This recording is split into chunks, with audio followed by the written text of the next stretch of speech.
If you have already tried dressage to music at prelim level and are ready to take the next step, then this video is for you. As a dressage and music judge, I often get asked questions about how Novice Freestyle differs to prelim and what judges are really looking for. So in this video, I'll take you through what to focus on at novice level. If you're just starting out, make sure to have a look at my prelim video first.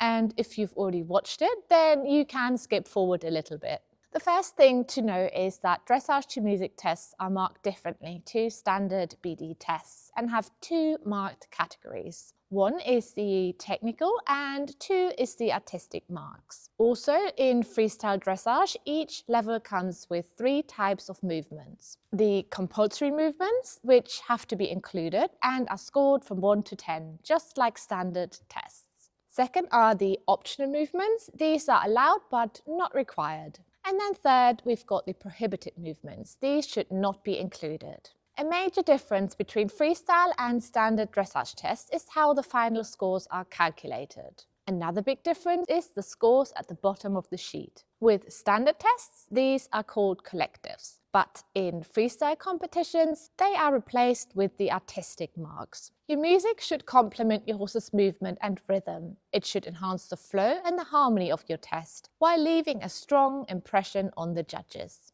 I recommend starting with your horse's best paces. That doesn't mean rushing straight from halt into canter, but try to showcase your strongest pace within the first few movements. One last thing to note before we look at the compulsory movements is that freestyle tests have a time limit.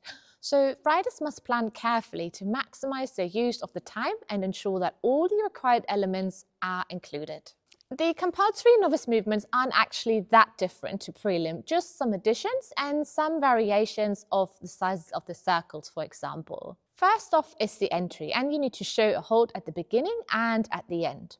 You are allowed up to 20 seconds of entry music, so the test starts from your first halt. There are no rules around where you can halt, so you could just step into the arena and halt a D. For the final halt, I would recommend X or G. Do not leave any room for interpretation or confusion with the judges. The walk movements are actually the same as for your prelim dressage to music.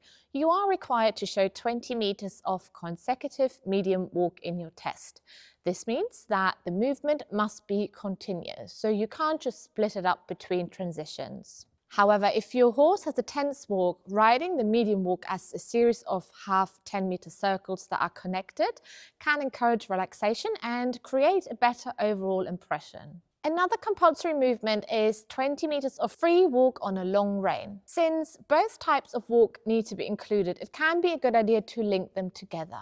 Using the medium walk first can help your horse settle before showing a clear stretch in the free walk. It is very important to make it obvious to the judge when you are riding a medium walk versus when you're riding a free walk. You can also use these movements to adjust your timing with the music if needed. So, for example, riding a little bit deeper into the corner, cutting a corner, or adjusting your circle size can really help you stay in sync. Next up are the compulsory trot movements. In your test, you need to show working trot on both reins, including a 15-meter circle in each direction.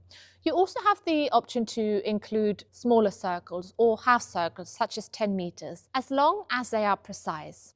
Accuracy really is key, so be mindful of your circle size to avoid making them too big. Judges expect circles to be smooth and flowing, not angular or uneven. A 50-meter circle starting from a point on the long side should reach your 3/4 line, so aim to keep your test balanced and symmetrical. For example, you might ride your first 50-meter trot circle from E and then mirror it on the other rein from B. You also need to include some medium trot strides in your test. Most riders choose to show them across the diagonal, but you can also ride them on the long side or the center line. The key really is to demonstrate a clear difference in the trot, along with balanced transitions in and out of the movement. While the rules only require you to show medium trot once, you're free to include more if your horse does it well and the time allows. And for the canter movements, these are very similar to the prelim and even not as difficult as some of the standard novice tests. balance. You need to show working canter left, including a circle of 20 meters, as well as the same on the other rein. What has been added for novice is that you are required to show some medium canter strides. Similar to what I said for the trot, the judges really want to see a clear difference and a well-maintained balance throughout the transition within the pace. Canter also includes a permitted movement at novice. You can show counter canter if you would like to do so. Prohibited movements include extended trotter canter, rein back,